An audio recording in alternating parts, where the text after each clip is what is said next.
Unis pene pe sika pe na condamné pe yangwana. Yo toto ba comme maturité na âge, les gens voient seulement cette histoire de fait que ba bête et tout ça non. Prenons aussi notre sœur, prodiguons to pe ba conseil, to prodiguer ba conseil. Ce que bi que mobile nous a ba faiblesse mo boy. Pour nous no tika ka pendant longtemps yemoko. C'est que yo mo pe occasionner qu'infidélité.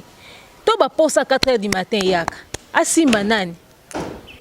Frère Mike Nebisio soko leki na brisement teza moins compliqué. Lelo na l'église parce que mutaso parler en langue oh ayebi nzamba ayebi nkolo.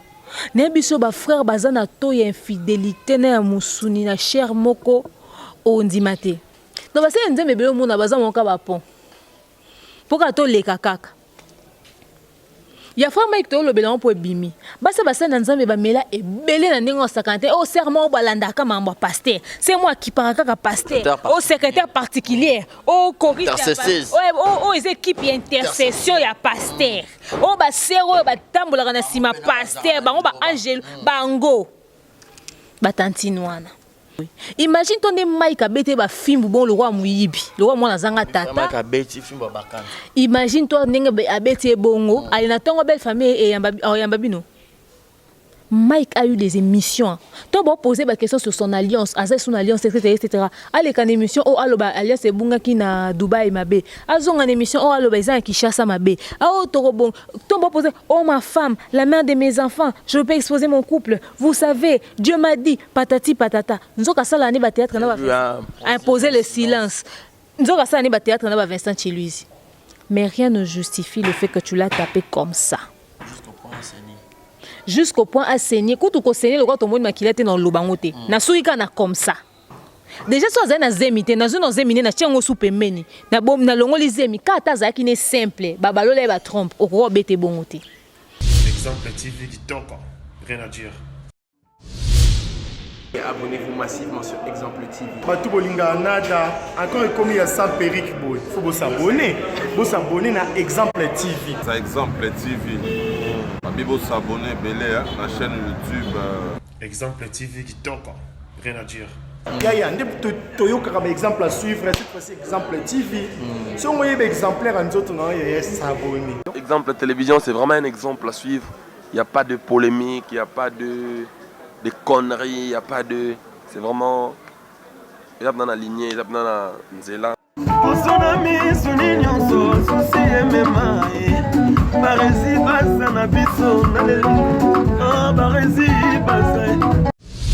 Exemple TV dit donc rien à dire.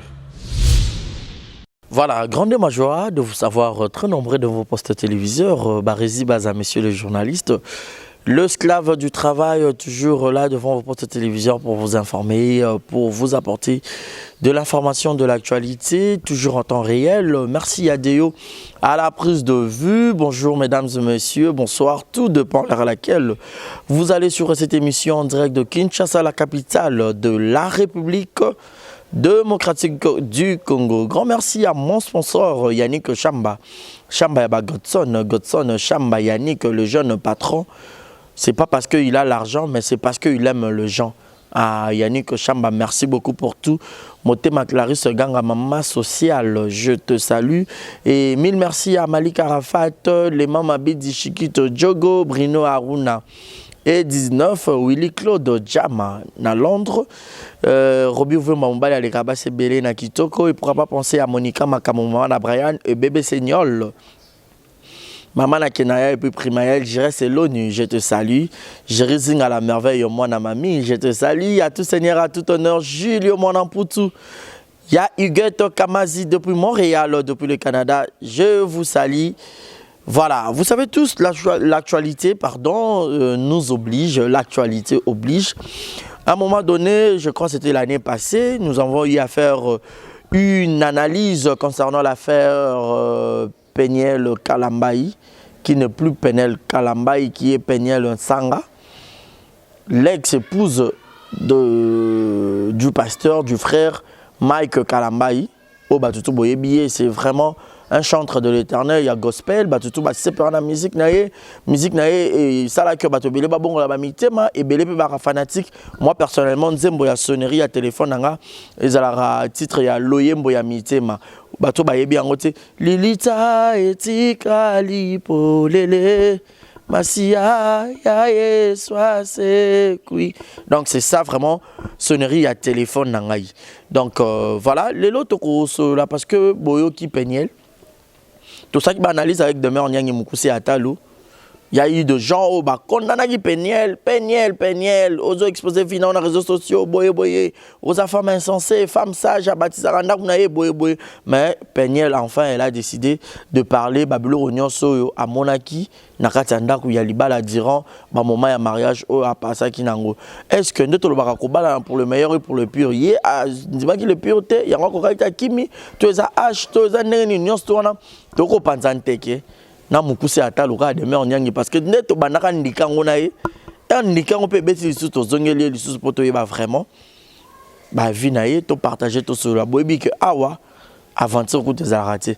Donc émission on a besoin ça ma plus de 100 000 vues, je sais que ça va marcher à tous les abonnés Borota la biso na moto pour recevoir na biso aux abonnés exemple télévision alors abonnez-vous massivement. Ceux qui d'ailleurs d'accord on a fongola pour dire déjà bonjour et bienvenue. Demain, Mukuse Atalo. Bonjour et bienvenue. Bonjour Baresi Baza, bonjour Exemple TV Mobimba. Tokutana été dans début d'année, meilleur vœu, bonne année à tous.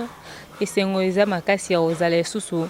Nandako yo malheureusement ce pourquoi toyeli eza pené loura au sepela nangote quoi.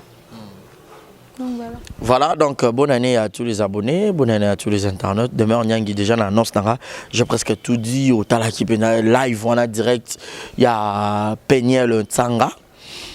Je sais pas, il y a Tsamba, voilà, Peniel Ntsamba. Donc, on a habité. Impressionnant, on a nous, nous, live, on a nous, Peniel, enfin, elle s'est décidée, il y a Koloba à cœur ouvert. Merci Nabatunion Sobosa Rabiso confiance parce que à l'instant où direct na bandaki batuba komelingai demeure au juge Peniel au s'en prenant na Peniel ou attaquer Peniel oloba qui wana et tout ya koyoka vérité ya koyoka Peniel azoloba chez moi mulopo etc. ma meya moi mon sponsor kutu yende pena asela kinga pena ratalika mona ma Deborah Kamanda mamoyo nebisio pardon hier mon téléphone a failli kopanzana et quand je suis entrée dans le direct nakuta kezaki déjà moi avancé partir mon qui natalaki et choka kinga tellement parce que en ma qualité de femme je pense que personne n'aimerait voir même son pire ennemi dans de telles situations alors et ça kinga vraiment j'ai beaucoup regretté. Je dirais d'abord mes sincères excuses na batno so bakani c'est que tout s'en prenait qui n'a Peniel. Au fait Peniel avait mal présenté la situation. Les Cambouis, un dossier aussi sensible, il y a un problème aussi grave, mais au postant le roi backlash. À un moment donné, ça sentait l'immaturité, qu'on se le dise. Traumaché Bamoti. On a interprété les choses telles qu'elle-même, elle les avait présentées sur les réseaux sociaux. Netibo, elle a expliqué la situation de Ngezalaki. Donc, tous ont réagi en fonction de la présenté la situation. Donc, c'est ça au fait. Donc, d'un côté, ne nous tenez pas rigueur. Parce qu'on ne peut pas s'asseoir là. En fait, je pense pas qu'on était les seuls youtubeurs qui vendaient qui dossier on a tout condamné qui Peniel non. So batata po Lady Sonia belle bijou reine mère tout ça là youtubeurs kuta makasi Camille Makoso tout ça là vendela qui likamwana partager qui peut-être même point de vue nabiso c'est qu'on n'était pas con au fait. À un moment donné, on a réfléchi en fonction à une situation se présenter qui. Et maintenant qu'on est éclairé, on regrette mais sérieusement amèrement ce que peut-être on avait dit en lui condamnant, mais quoique quand même d'un côté, il y a aussi des choses que nous lui reprochons. Le fait peut-être qu'elle a été battue ne veut pas dire qu'elle n'avait pas des failles dans son mariage. Elle a eu aussi une petite part de responsabilité dans l'histoire. Je dis bien une petite. Parce que je répète, dès le départ, l'adulte dans ce mariage, c'était Mike Kalambay. Elle était une petite fille. Elle n'avait que 18 ans. Aujourd'hui, on sait que les filles de 18 ans ne peuvent pas gérer un mariage. Contrairement à ma maman, elles sont des bazar kola nakala. Voilà. Baza déjà kokota na makamwana moi avant na moi vitesse mambo bana lelo baza trop na kata maramususu que excusez, maturité, ok, j'ai rien à liba les athées. Et vraiment, nous regrettons beaucoup. Et ça, ne pas si vraiment Péniel, beaucoup de courage. Tu as enduré plus que même fille à âge non qu'on enduré. Donc voilà. Voilà, donc, à propos au Péniel à lobby, étant qu'une femme, Koyo Kaye, Andima Mobile, Morobo, une infidélité, à Bomba, Nebala femme, sage bâtir sa maison. Est-ce que vous avez dit bâtir to abanor au monde a pas sûr à subi on a katanda ko na mobile ya trishaka e accoucher na ba cousine na e accoucher na ba basi mususu oya yebi azonga na ba ex na ye étant qu'une femme e ko ba ndoyo ka Péniel tu te dis quoi dans la situation à Congo? D'abord au départ au fait je tiens à signaler que l'isolomo est bêtement que l'Obama que Péniel a beau la place ya cousine na ya cousine maman la voilà. Déjà pour commencer déjà ni bandeli Péniel l'a dit pour na balande était que ye ayebane na Mike yende mutamema Mike na ndako na bango et papa na ya boya kilibala wana et pendant des mois son père ne lui parlait plus à cause de ça et sa mère a dû insister auprès de son père nde libala wana ya ko salama. Maintenant l'histoire de la cousine intervient en 2015 parce qu'ils sont mariés en 2013. Elle a découvert que son mari lui trompait et puis tromperie à liboso et zalatana voisin te et zalatana chel te et zalatana chanteuse na été et zalatana nanite ezaki na cousine e odwa kansagenda zara mukolo libala nanda coupé à ba parents donc bon aux États-Unis ba nanda coupé bon vendre pas ba parents il fait ba question qui concert Péniel la cousine a insisté ngai fona ya na ya ko aider opona tika na mwana soki na ebite ndenge nini ba parents ope ba yaki ba kuta ba kanga ki pe mai kango ba bandaka déjà bolingo ngo kala c'est ça yango ezaka nini yango atakuta tirance yango ezaka to kuta ni ka sikomba moto simbani yango frère mai kango aza beau excitant attirant na niveau ana na ebite simpa la ta ki pe na ba tenir mo ezaki descente bon bana ba États-Unis te mon cher. Je moi m'cousser quand même tu vois toi t'es mon frère tu vas no boye yo peut-être en fait l'homme dans la tête au fait si dans ta tête déjà t'as pas des idées noires je peux être peut-être en bikini devant toi quand t'as pas des idées noires tu n'as pas des idées noires tu vois banana va pour toi aux États-Unis en bikini devant leurs parents etc. Du coup à un moment donné on se dit que tout part par la tête. So yelo ko ni traverser l'esprit non bête elle soit tenue parce que tu as l'environnement au bazana à moins que bazana environnement na mes frères Mike aka na réflexion ba kinois genre moi si soit là c'est le moi mon coup c'est que il faut ça l'esprit est fort la chair est faible quelque part trop connaît yé muto yebi ba Matthieu 7 ba Jean 3:16 ba psaume ba Thessaloniciens yé azana la chair faible yé muto terre biso yé faut ça non ma casse tentation non faut e banga enanu yé za muto fuyer l'impudicité ya kokote ma pas bimi na ndako yembela biso na banzembuti ya kwa isami et puis Péniel azo batango le frère Mike azo ko avouer likamwana azo ebisa j'étais trompé avec une fille en Angola tu te rappelles oui mais pas seulement elle avec ta cousine aussi ah mon cher frère et puis likamwa tromperie ango ils attendent une personne te et le ngwa nekena même chanteuse azo vendre sous leur toit à tromper na fille moi zaki genre sponsor son partenaire il y a événement d'abord na Lubumbashi qui était une femme mariée à tromper na fille avant internet na kit avant d'ici bombingane nyonso pona ko condamner Péniel azana ba kopa plastique na TV konkinanda kone pendant que yemoko Yvette Kalombo abima na frère Mike en guillemets il paraît d'après ce que Péniel raconte que alongo la même zemi à frère Mike na nyonso aloba biso to condamner Péniel mais to kutanta na Mike on nzela te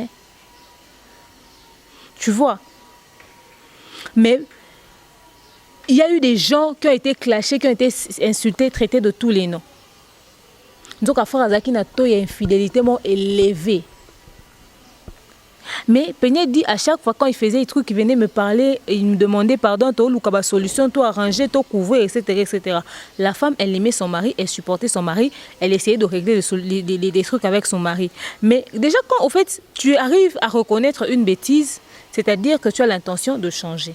Mais qu'est-ce qui fait que tu puisses retomber dans les mêmes erreurs? Il n'y a pas de volonté ou quoi? Mouton a faiblesse né. Mouton sous faiblesse neza masanga, mouton sous faiblesse neza basif, mouton sous faiblesse neza mbongo. Soit za mbongo à cause n'importe quoi. On les a faiblesse non, mais tant on reconnaîtra rien. Quels sont les garde-fous que Tchaki pour se répéter? Parce que erreur est zambali, bosso erreur zambami, balé mettons ton comme diana 3 fois. Frère Mike. Yo quoi isama kaka kitoko ngo yozeno ya ndenge nini yango. Et d'ailleurs, il est sorti avec 2 femmes. Imagine-toi qu'Atiki, moi, c'est aux États-Unis. Il y a Kinshasa. Sauf qu'au Canada, à qui fille au publiaki, Daniel a promettre libal. Azu sous eni so langue bazonga ni na lisusu au même moment a promettre libal. Ba surtout rappeler azongi na ndaku nae. Et créer un problème, c'est Eunice, il paraîtrait, qui avait posté les photos de la fille Otomona sur les réseaux sociaux à cause de la jalousie. So disant petit frère moi frère Mike azova nanda kwa frère Mike wana bando kabila kabila bambongo yenda azaki le roi espion. Peine la lobby bon bazo kabila bambongo mais ya non jugé bon ko kabila na garçon ngo bambongo te parce que se disait ah beau frère et puis mbongo ngo za mobile na ngai tout ça non mon nango important te bablo ko na ndo ki pété. J'espère qu'à l'avenir est servi de leçon. Oui, babylon so ba négliger ba oh c'est mec eloko nini c'est mec to salele ndeni azanzela toilette c'est vrai il y a solo babi c'est mec azali boka pilipili boko lo ba o nyoso bolingi mais biso en Afrique to yebi mo ba c'est mec ndé bazala wana c'est mec ezaka fufu c'est mec ezaka ko kabela ko zaka gentil ozomon mabe ba c'est mec ata lo ba balukelo mais bola muno eganga atana munoko boko koloba te metango vanda conscience ne déranger yo zala no ka bien yo kabaka yo zala ka sympa peut-être ko sauver op soka mona ko libérater okanga mozala ka mutu coincé tu n'es pas ouvert et a préféré na ekutu afungola jeu na mutu akabela ka katela ke ba monta zarane bien surtout ko yebi que yo ovanda na Kinshasa ngote oza na États-Unis pene pesika pe na condamné pe yango wana. Comme maturité dans âge, les gens voient seulement cette histoire de fait que bah bête et tout ça non. Prenons aussi notre sœur, prodiguons to pese ba conseil, to prodiguer ba conseil. Ce que bi que mobile nous a ba faiblesse mon boy. Pour nous au tika pendant longtemps, il moko. C'est que yo mo peut occasionner qu'infidélité. To ba posa 4h du matin yaka. Asimba nani. Je me rappelle na loba yango na répéter yango lisusu tango ba posa 4 ah yo mo pose oyebi déjà que mutu na nga wana azaka déjà mutu ba bongo ah ye penza kaka yango soka bimi kuna cousine pendant que yo posa ki na ndako wana boni tango zate mo tike le terrain libre on rapport ya yebi o pa beti solo yango to yebi bon sko ba o peut-être pe ba beti solo te o yebite voilà. C'est ça. Donc, ce que vous avez dit, zala omniprésent, zala omnipotent, zala wana. Zala pemeni ya mobali na yo zako fanda non États-Unis oh non na banifaki na zongi la moi classe fait na sala moi boy ba sala bilo kona na mobali aza fidèle. Yo yebi que mobali no aza éternel infidèle mais à fond tabemi kuna cousine ozotikela ke ba terrain libre bongo. Après tu te plains ne te plains pas aussi d'un côté. D'un côté ne te plains pas. Et puis si quand vous allez aux absent vous en avez cousin ni beau frère nous on sollicite que ma casse poye atingi ya ko bandika donc il est en landé le dossier mon boy ayebi déjà mon minito par exemple ne non loba no boy alati obima yo benga ekaka o créer lo nini yo au sollicite no pe beau frère on pété mobile on peut otika que pendant beaucoup de temps seul au va non États-Unis autant azani na Kinshasa ya pas plus rabongo za ba porte d'entrée yo mo ofongola ki bo pesa ki occasion na satana a dompter na a dominer na kata libala na yo tu vois et frère Mike nebisio soko leki na brisement te za moi compliqué lelo na l'église aka parce que mtaso parler en langue oh ayebi nzamba ayebi nkolo nebisio ba frère bazana to ya infidélité na musuni na cher moko ondimate nebi frère moko yemba makasi na otindeli ya video atala na beti sona frère anemba makasi bando dérangenga siko jour mo boy o dérangenga moi mobalité il voulait du sérieux il m'aimait beaucoup. En fait ça c'est sûr qu'il m'aimait beaucoup ça c'est sûr mais ce que moi dans ma tête au fait je me dis bon c'est vrai que je suis quand même une fille quand même assez correcte mais je me dis peut-être que nga ndenge nazala na lata mo ba mini yo za ba responsabilité na intercession tout ça etc. To kutana ba mpaka na bino église nga na mo mini na nga ba comprendre ngote yo kaka oh non moi ça me dérange pas moi d'ailleurs c'est joli comme ça j'aime bien j'ai dit yo oh lo ba tu aimes bien mais ba bon mon ndé ba juger nga mo chevia na likolonge dérange na ngate mais siko yo batu na église to ba mono na fille mo batamboli na mo lo mo bonaliko ba juger oh non moi ça me dérange pas etc. J'ai dit OK d'accord mais si on est tingane na boy na habité so na ko sala 1 mois sans opesa ta chérie na nga bise na litama Ce que vous frère, au moment où je suis en prière, je suis à jeun, au lingata te mouta simayo, fouiller l'impudicité. Oh non, tu sais, il faut faire la part des choses. Dans l'amour, il n'y a pas le Saint-Esprit. J'ai dit, frère, roi charnel. Frère Oza charnel, dans l'amour, il n'y a pas le Saint-Esprit. De quoi tu parles? Dans l'amour, il n'y a pas le Saint-Esprit. Mais puis, tu as la Bible, l'église. Avant les mariages, on ne fait pas ça, on ne touche pas ça, etc. Il faut protéger Tina Libala. Mais frère, en amour, il n'y a pas le Saint-Esprit.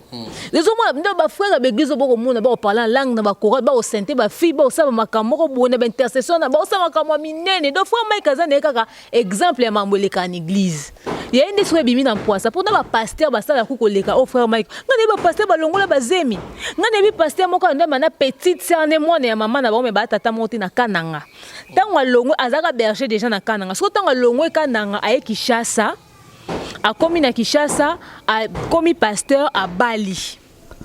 Ba bengi a bengi petite sœur na yo vendre pas na 5 maman bango yo vendre pas na 5 kana ba ekoto yoka na kananga akoye pa noter. Fille na kimaka na ngaya Kishasa.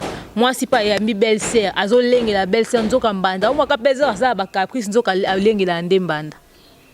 Ba to quartier ba voisin ba betel so ba maman. Tout le monde en bas na sœur ne on est suspect. C'est sûr que là so au petit sœur ne moi na maman na bango. A bien en tout cas tout le monde est suspect. Ayo kate. Mobile akangela ki na chambre na bouteille puis na ensemble na salon akangeli a clé. Il y a une chambre mobile dans le salon dans ensemble. La jambe mobile la bossa na okanga kanisa ka kangenzo ka bende porte. Moi ça fongoli porte bima na salon kuti mobile pantalon na makolo boxer awa ceinture ya obwaka na pembeni petite sœur nae ya mobile ya lali mon kandeza ka sans sous-vêtements mais li puta na tolo ka bongo liboso ya nae. Aganga simba muto et yinde zaki à l'époque j'étais en 4e des humanités, j'ai étudié à Saint-Dominique à 13e rue limitée. Likamone sama na limité kingabwa. Et yinda tala makambasa na nzambe bakosa. Donc basa nzambe belo mona baza monka ba pont. Poka to leka kaka. Ya fama ikto lo belo po bimi. Basa na nzambe ba mela e belé na ndenge sakante au serment balanda ka mambo pasteur. C'est moi qui parle kaka pasteur. Au secrétaire particulier, au correcteur. Oh les équipes intercession ya pasteur. Oh ba sero ba tambola na sima pasteur, ba angel bango. Batantine wana. Uzomon. Donc Peniel otika ki moi porte d'entrée moro boye côté wana vraiment des cas to condamné yo c'est mec qui ba bato ba commenter oh te lo côté ça rende nini ba c'est mec ka to sali bango nyonso premier ça o sala bango nyonso premier ça sala. Toi tu fais ta part, Dieu fera les restes bon là mo ganga kaka. Ba c'est mec qui ba éternel insatisfait. Maintenant on a bi qu'intérêt ne mo bozala wana ako couvrir yo pe akali kambupe ako protéger. Donc voilà, c'est ce qui a fait mal dans l'histoire. Et ce qui me fait le plus mal aussi, c'est de savoir que Yvette Kalombo s'était assise et racontait des cracks pendant qu'elle connaissait la vérité dans l'histoire. Yo yebi na benga yo na yebi sa yo famille frère Mike benga nga pe dans na conversation na tisiko na répéter on a sina lobby na Central Bus Congo télévision na solina le Kinger Bag Jocelyn Bagwabi na solina Diva Plus Brenda Lakutu na solina mon manager le Kinger Kambos Mobutu tonton Freddy Tumba na solina Central Bus Mobimba parce que heure ba benga nga wana ba expliquer nga yi ba version na bango des faits. Comme quoi Peigné c'est une mauvaise fille et tout, etc.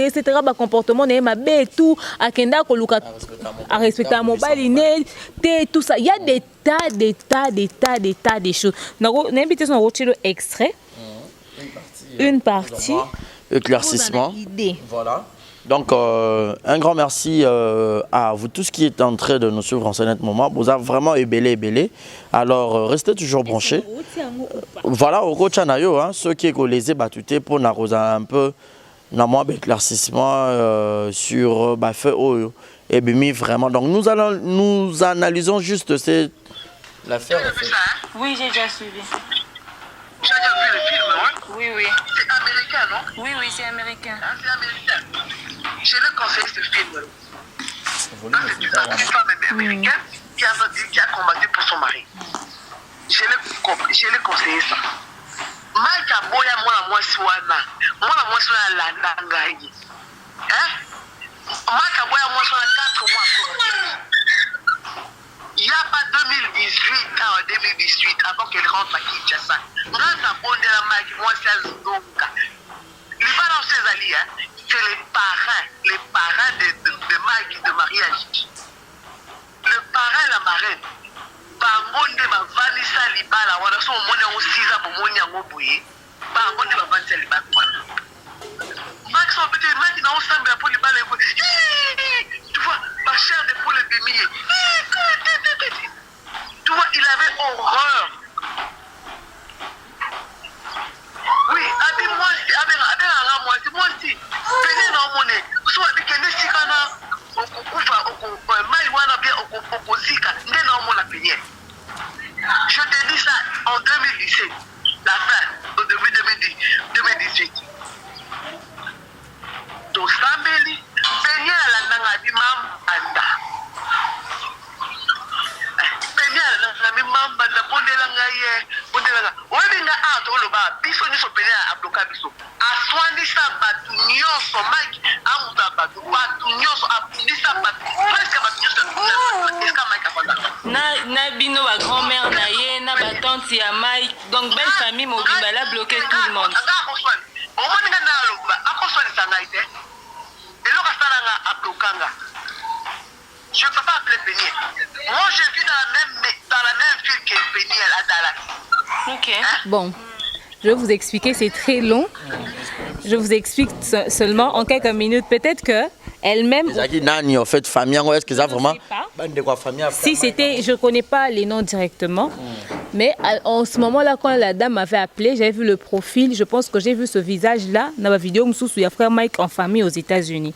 La dame m'a appelé, elle m'a dit, elle a vu les analyses que j'ai fait tout autour de l'histoire de Péniel, etc. Elle a entendu ce que j'ai dit, alors elle voulait me donner sa version des faits. Est-ce que tu as ça la émission T ou tu as une émission ou expliquer à frère Mike à Boyaki? Le quoi frère Mike à Boyaki on a préféré à Solananga. On a vu au scoop. Nazana sœur nanga Bénédicte Blessing Kaniki que je salue, Nazana Bawai Kaniki na Bawai Kaniki na ndaku, to va nabi bon, Bénédicte pia un téléphone là. A tenu un téléphone, n'a pas dit qu'on enregistrait. Tu vois? Et na bengi au coup na émission ndike za. Etc. n'habité. Elle m'a dit, enfin, elle m'a dit que Mike a l'ingité, que Balobela Likamwana, etc. Mais moi, je l'ai enregistré. Pour moi, c'est un scoop. Tu vois, j'ai pris la chose, j'ai envoyé à la production pour qu'on traite la voix, etc. Histoire de. De ne pas de brouiller les pistes quoi pour comme on dit en français et le niveau production en fait à l'époque Centrale Buzz écoute on a 300 abonnés kaka tobi onika so to tiango to matana ba vumbango na vandi après beaucoup de réflexion après une semaine j'ai appelé la production j'ai dit non King Airbag ndengeza boye bon c'est vrai que ça scoop mais c'est un truc quand même qui choque. Cette jeune fille, elle a certainement aussi vécu des choses, et etc. Bango peut-être bon sauver pe image karaya moi na bango. Aussi longtemps que le problème est dans karana nous boy jusque là. Non, jugé important et au postant. Attendons que peut-être Péniel a ça la moi scandale moro boy parce que nous sommes condamnés Péniel parce qu'elle exposa qu'il balanaye tout ce qu'elle donnait comme argument c'était mon mari a été infidèle, elle n'était pas entrée dans les détails, elle est restée vraiment évasive sur le sujet. Du coup, je me suis dit bon, je juge pas ça trop important to poster mon minute. To zela asa la eso lo mususu ne to bimisango to poster. M'a dit OK, pas de problème, tu vois. To zupe to bomba nabi to bomba yango to bomba evana na onde eza 47 minutes parce qu'on a parlé pendant longtemps. Si on a tiens au couteau ezaka extrait pour vous expliquer au fait la dame elle expliquait que Péniel peut dire ces genres de choses mais bande au vivre ba situation boy nanda kuna bango. Elle n'était pas en train de dire quelque chose de méchant, rassurez-vous. Elle était en train d'expliquer sa version des faits par rapport à l'attitude au baba mon et la Péniel nanda. Pour na bango Péniel s'occupait pas très bien de son mari, elle n'était pas polie, abandon soigner sa bango, azaki moi na mabe, etc.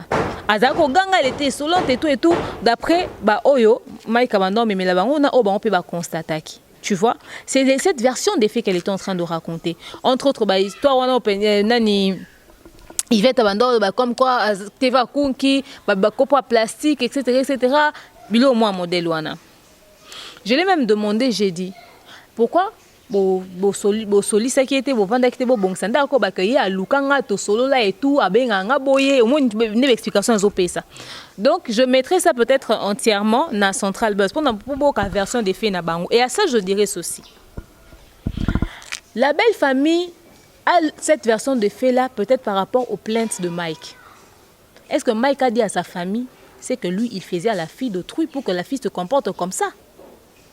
Parce que moi, je sais une chose, c'est que certains comportements que l'on peut avoir, ils sont liés à la réaction moi et ça la met quelque part.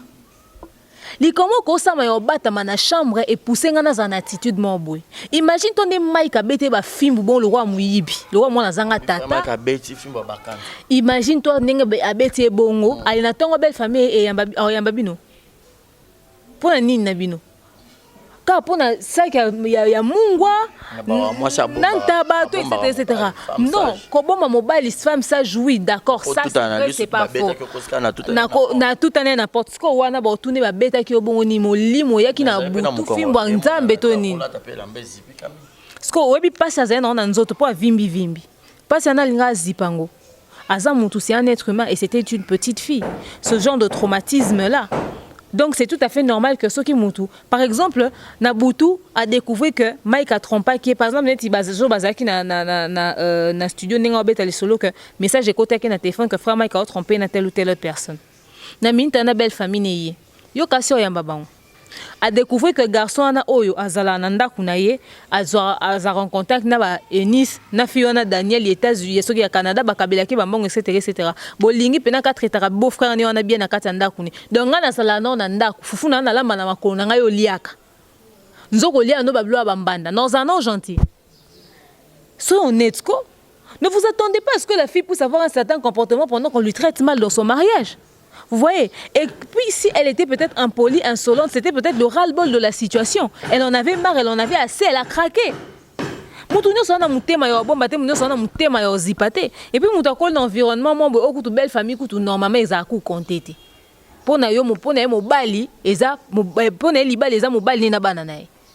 Tu vois? Et à cet âge-là, c'est tout à fait normal. Mais quelles sont les plaintes que frère Mike Abandon et Mananda Kunabon? Parce que famille mon côté, que moi dans Nabango, azala malheureux dans moi si moi à faire souffrir. S'il ne disait jamais rien de positif, je comprends la réaction de sa famille. Je comprends qu'il donne ce genre d'informations. Tu vois, la fille a vécu beaucoup de choses qui l'ont poussée à se comporter d'une certaine manière. Heureusement encore qu'en public, elle ne se comportait pas comme ça. Heureusement que c'était en interne. Tu vois. Donc cette histoire, au fait, c'est le fruit de beaucoup de choses. On ne dit pas que Péniel est une sainte.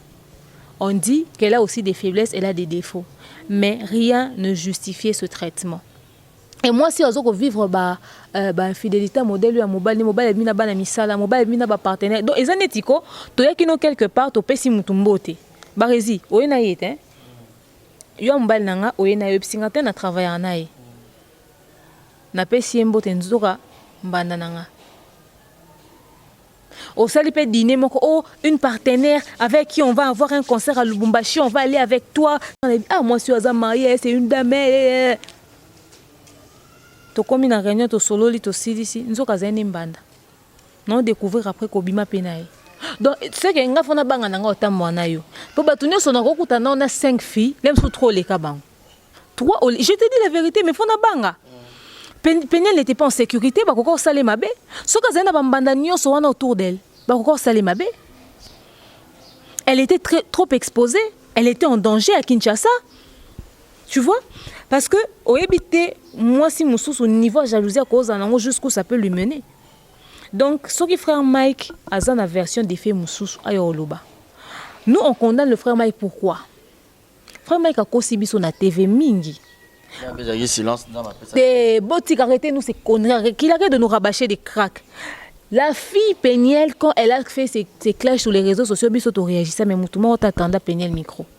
Tata po aloba on avait émission a benga Péniel a cépé la tête tata po c'est là qui émission tata po c'est OK d'accord dans ce cas là il y a ka olekana émission na chaîne nanga quand on est aux États-Unis to kuta to ça l'émission j'ai une communauté qui sera là au bakoyo kayo bayoka pe version des faits na yo Péniel aboyaki a garda silence taka ko koloba nyoso ko finga nyoso babilo nyoso Yvette Kalomba loba sur Péniel n'a jamais réagi pourtant elle connaissait cette vérité là elle pouvait aussi poster ça sur dans ses clashs elle s'est tue.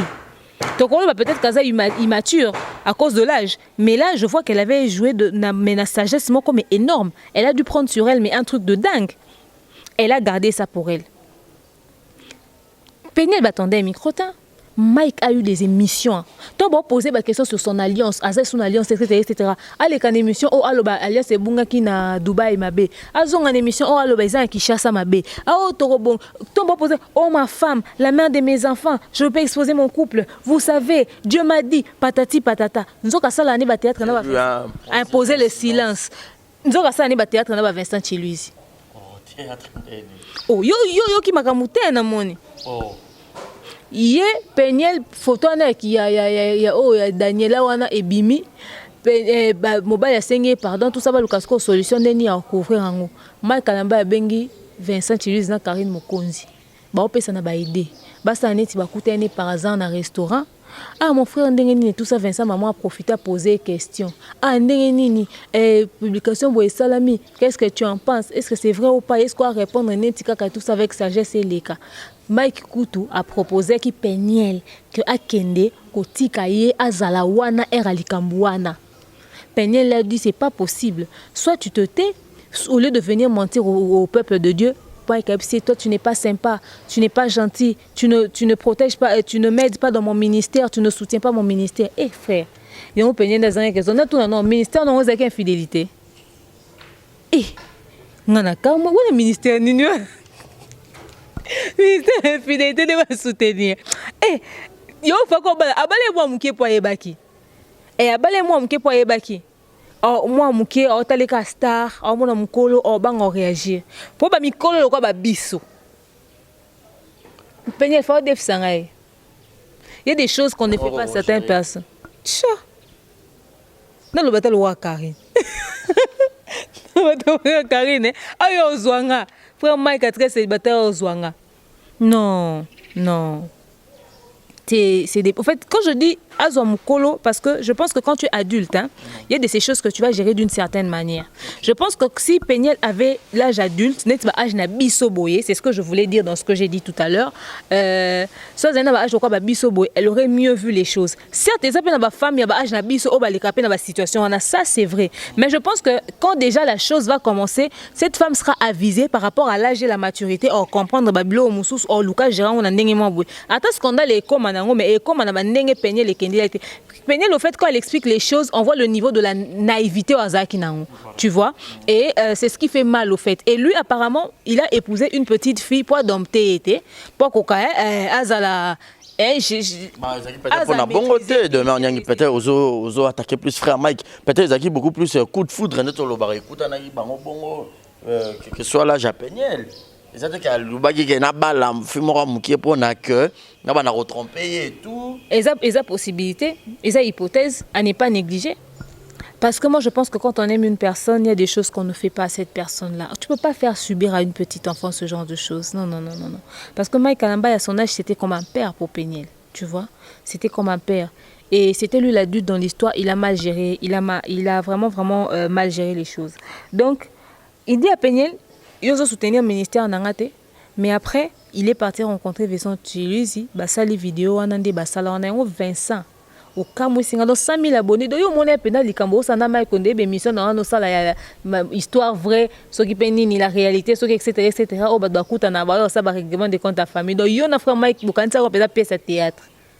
Eh, bon, ça quand on a peuple de Dieu. Il y a un temps qui a changé.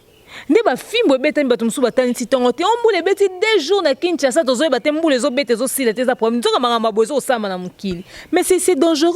Imagine toi maintenant que ba Karine wana baza bato ba média ba Vincent na ba bato ba média toloba loba to beta masolo yango mona mutu musu to beta so pasteur Moïse frère Mike mutu musu ocha nzoka yebi ba secret okutu yokuto koko imaginer te neti ba biloko modèle wana tanga tala ba exo ba cité tala bato ba lobby frère Mike Kalamba tala na minuto et fi wana no vivre na kata ba biloko wana.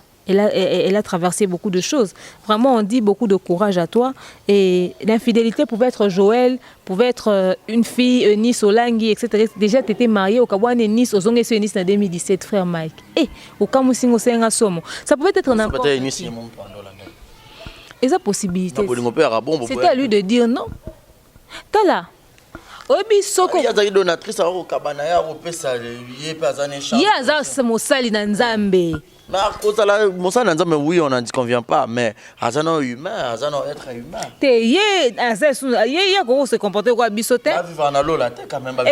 Vivre en la tête. Yo yebi koza, homme personne publique, serviteur de Dieu. Yo yebi nzambe, yebi biblette. Ba verset misuku to yo kangono kana banzembo.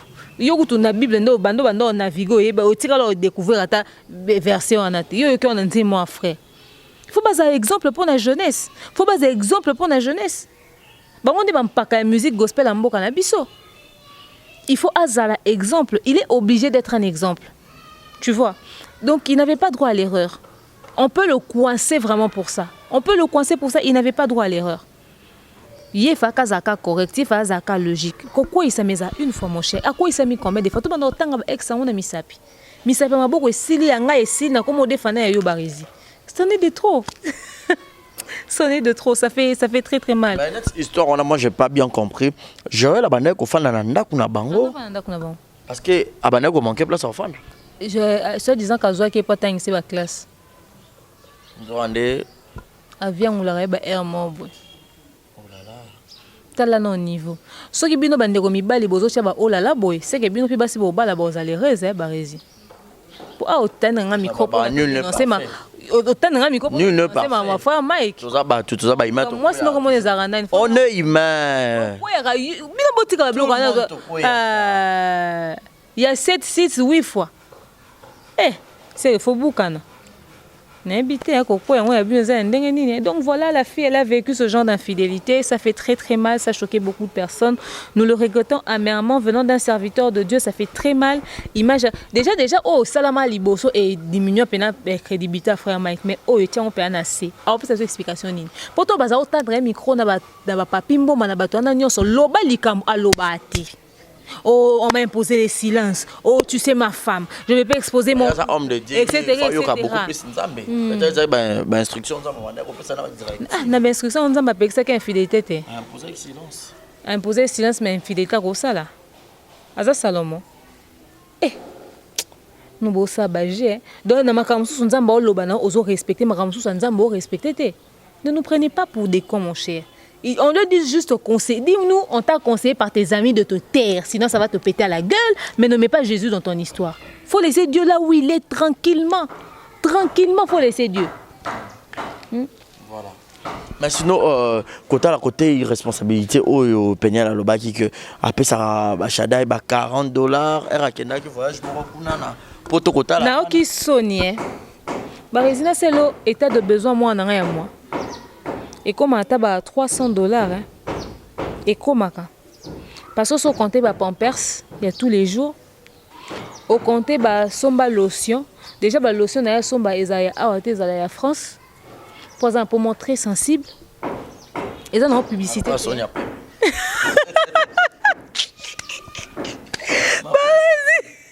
Tu sais que ça non sérieusement, j'ai trimé pour sa peau.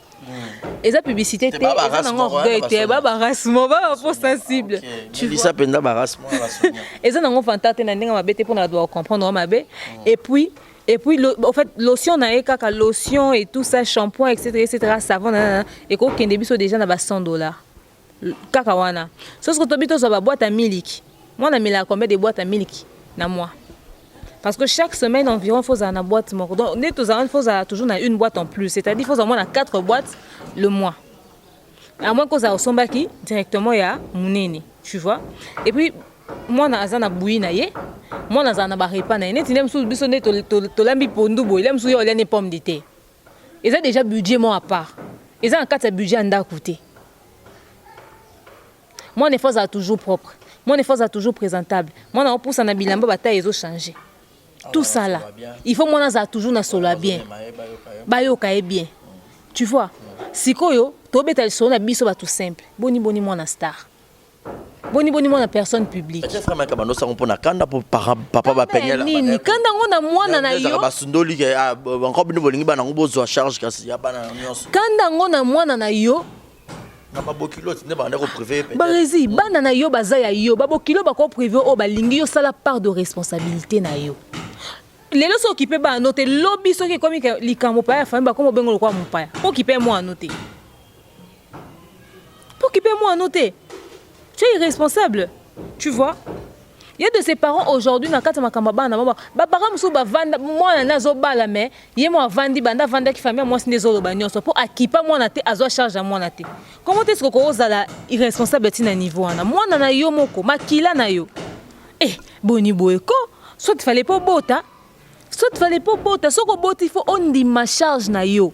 Mwana aza dépense barizi. Mwana aza dépense et eza investissement munene ndenge zawana.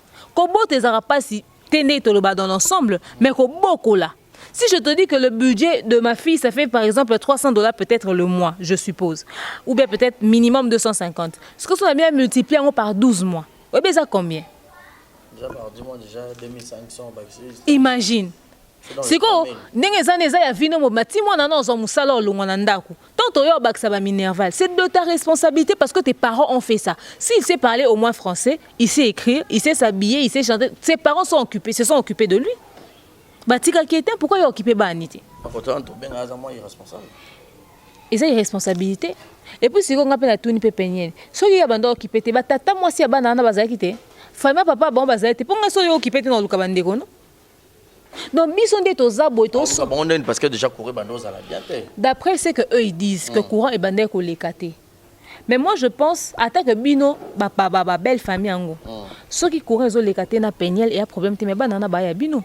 Botinda, ce qu'on linga mona bino te to linga la no banate. Mais au moins azo un transfert d'argent moroboé oyo et permettra pour na bana. Bon par des responsabilités no botikate bino bo sala. Comme ça muto constate que bo sala été. Na bino batata moi si botinda te à moins que ezaka abando esa bino te na yemo pe mobile azotinda te ata bino moko. À un moment donné je comprends le ras-le-bol de la fille on doit se comporter d'une certaine manière avec vous. Ce que frère Mike yo sala ba album biso to yo somba obeta ba concert to so ba billet biso to mi lobake wana mobile plutôt wana mwasi wana bana biso to somba ngo investissement pour permettre honorer famille to bika musana nzoka o comme ça nombo on a destination te. Moi, c'est ça, $100 au pesa ta somba ta souki ça ta souki au pesa kete. Une femme ça s'entretient. Tant aux hommes moi si mon sous nanzobi je suis très jolie, tu es très bien habillée, ça mon bali mo bom ta sale casa bongo. Moi sinon moi ozo ka entretenir était moi si à star. Il y a un rapport avec issu d'une bonne famille, mais on dépend de son parents n'était. Elle travaillait pas, elle dépendait de toi. Ma kamwana ba des fois on ça ba frère et belé ne ba sarana. Ba frère église et belé bakabati bo tuna ba sero ba mana ba frère bo sabino aza ona kaka ko tangela yo ba verset nyonso a bible ndira za ke ska mutango azokoma on dit apesa ka idée ata ya ba chakta comme Job le quoi verset na bible akotangela mutazo na ko dragon na ba verset na munoko. Tu sais la Bible dit dans 1 Thessaloniciens loba na ngai makambu na yo loba na nga na yo. Allez, et comme na bolingo, bokabakate maboko makasi nga déjà mobile à kabarate to vanda. Je suis né d'une famille pauvre, je me prends en charge. Toi quand tu me donnes rien, je vais faire comment? Que je me débrouille? Non. Ça se fait pas. Ba frère église bana défaut on a bakaba na pasi. Et ceux qui sikoyo oyepe, yo déjà ozo kabati. Allez, toi peu moi ça oya osenga binote, kabela nga ta $10 na mekosa ta suki. Ok, on va réfléchir, etc. So moni oumela yo senga oh, je suis pas avec cette fille, elle est matérialiste. Matérialiste c'est nani? Oh. Matérialiste c'est nani? Moi ça kanda ba frère. Na ebite ba frère bosa ba makamo bo na ebisio tozo lobela ngote to tala ngona musika, mais ba frère bosa ba biloko moko bo ozo scandaliser bato. Tango benga moi bato matérialiste, eza pona nini au fait? Pona nini? Pour ta seigneur ça souka za propre. C'est de ta responsabilité.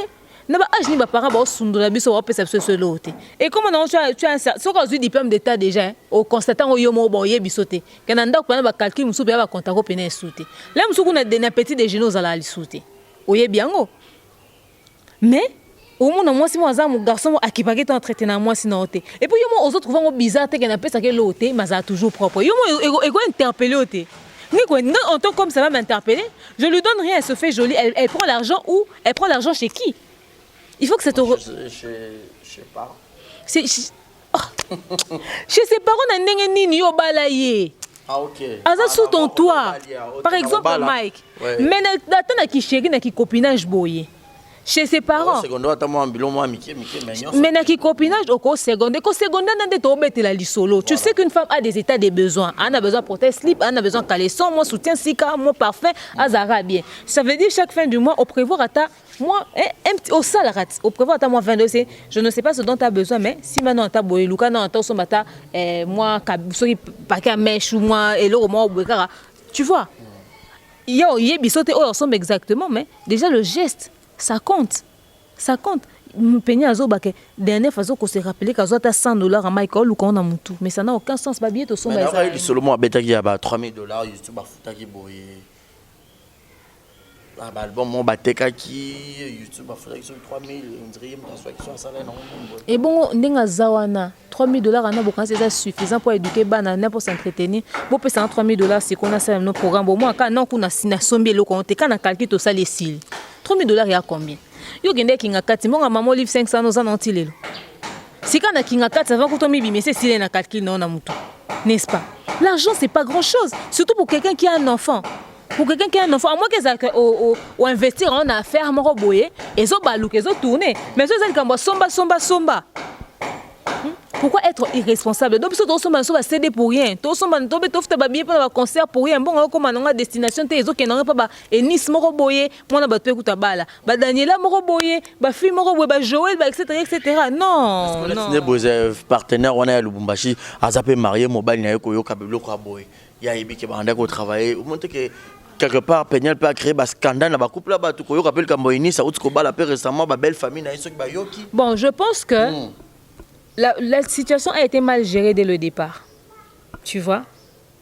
Le frère Mike ne s'attendait pas à ce que Peñel puisse tout dire. Mais à l'instant où Peñel a commencé à parler, à mettre des pics sur les réseaux sociaux, ça aurait dû l'interpeller à Lukaba Bongisa, à l'amiable.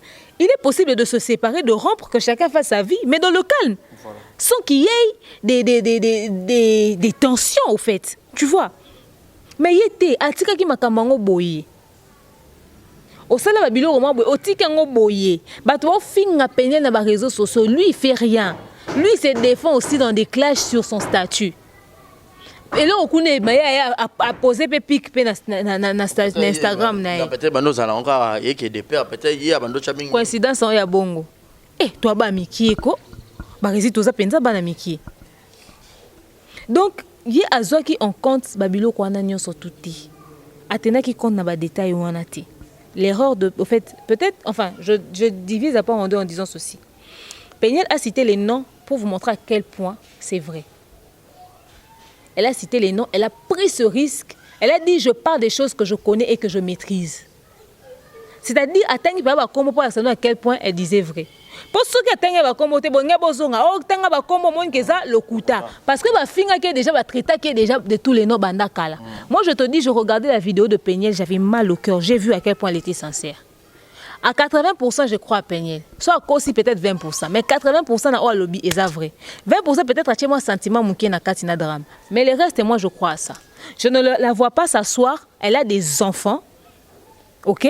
Elle a des enfants, elle est devant son oncle, la femme de son oncle, devant la caméra, devant toute une communauté à cause. Ça soit mais que ça, on sait qu'elle couple Mike na Peñel, ils couple batama bomana nous na monate faut batia on a zile de fou. Pour mobali moi si moi le vraiment sur yo mo le canabe mission wanga na nyonso, ozo chepi ba lokuta no na ndenge na yo et moi si on pas yesu sur ko ça pena ba porter à lokuta ou ba to benga en montage. Na nini?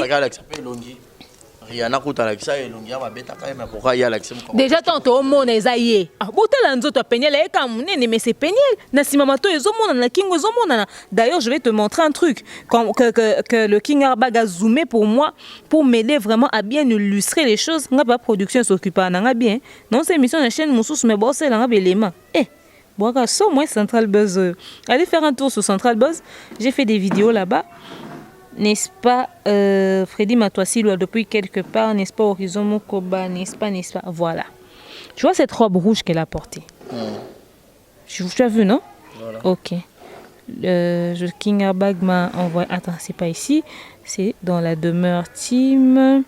Il a envoyé la précision. Tu vois? Tu vois cette robe qu'elle a portée? C'est ça.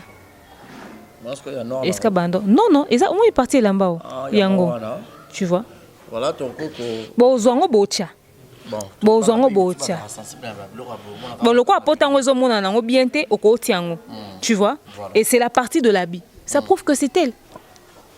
Ça prouve que c'est elle Esaïe. Je ne lui vois pas. Au fait, elle peut mentir sur l'infidélité, les noms de personnes qu'elle a citées, mais pour na ba film ba beta qui.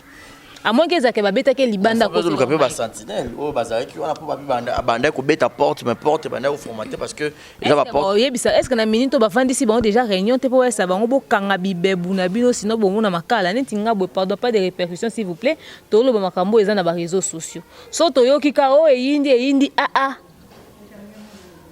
Vous avez déjà suffisamment de problèmes comme ça, vous êtes déjà suffisamment exposé comme ça, donc limitez-vous à ça. Ne venez pas de nous mettre des répercussions à la tête en fonction. Nous, on dit ce qu'on voit. Voilà. Les gens, ce qu'on a vu sur les réseaux sociaux. Si vous n'avez pas emmené ça sur les réseaux sociaux, on n'allait pas parler. On allait se taire. Donc, on est personne publique, il y a des choses qu'on supporte. Vous ne voulez pas qu'on parle de vous, faire éviter nous des tels scandales. Parce que imaginez-vous que Ariel Camille Makosso, en ce moment, il est en direct, il parle de ça. Lady Sonia a fait un direct le matin. Les bijoux, les reines bijoux, belle-mère, tout ce qui reine mère, ce qui batata, tout ça, les gens en ont parlé. Donc, biso peut vous permettre de loba. Si vous voulez interpeller en fonction de ce sujet, vous avez un bateau, vous avez un poteau. Kuna bo simba ate, vous avez biso. Pas de répercussions, s'il vous plaît. Vous ne voulez pas qu'on parle de vous, évitez les réseaux sociaux, évitez ce genre de scandale. Parce que quand ça vient, on va en parler. Du moment qu'on reste correct dans ce qu'on dit, qu'il y a une suite logique, on ne vous insulte pas, on interprète ce qu'il y a sur les réseaux sociaux, je pense que c'est suffisant. Mais quelque part, Peniel, alors que carrière, il y a mobilité, parce que le frère Mike a la musique, il y a un appel à Loba qui est, il y a un appel à Loba qui peut, comme on dit, moi, pasteur, pas ma carrière, mais est-ce que Bissop oh, frère Mike pas bomi dans quatre vie pas Peniel en est-ce que tu es pas bon pena yo ka singa so na zoki no tiko ka bon non luka penga pena kata quelque part tu vois mais c'est au fait je condamne beaucoup frère Mike parce que c'était lui l'adulte dans l'histoire, peu importe le problème ils auraient dû arranger attention on a décidé de se séparer il faut qu'il ba ça lango bien mais non tant atiki makambo boye à supporter ba conséquences oyo mais siko il est temps qu'il ouvre sa bouche aussi qu'il parle. Parce que quand on lui tendait le micro, il refusait de parler. Parce qu'on a une minute, on est zaboué. Il faut l'oba appeler sa version des faits, mais rien ne va justifier le fait qu'il a tapé une femme enceinte de cette manière. Yoza maman au bota ou ebi passionné ya zemi et puis abi abana ko bazaki étouffé par rapport à ventilateur makota la pe une capacité à frère Mike est-ce que moi ko ma climatiseur ezanga ki to ko bakisa ta moi quand moi ya na ventilateur pala mon pepe wana nanda kune kanda zane frère Mike bon simplicité peut-être hein pour que moi ça ba kenaza étouffé naza na zemi olena ki depuis ba beta ki na misu ya mwana o mwana akomeje ko comprendre makambo shadai amoni abike papa Mike frappe maman Peniel abia comment ko lubango même pas ba to sera moni bona mukie non ndeza ramoni makambo elekela ki na mutu na morale na psychologie ya mwana kota ne lo moko boye le temps qu'une femme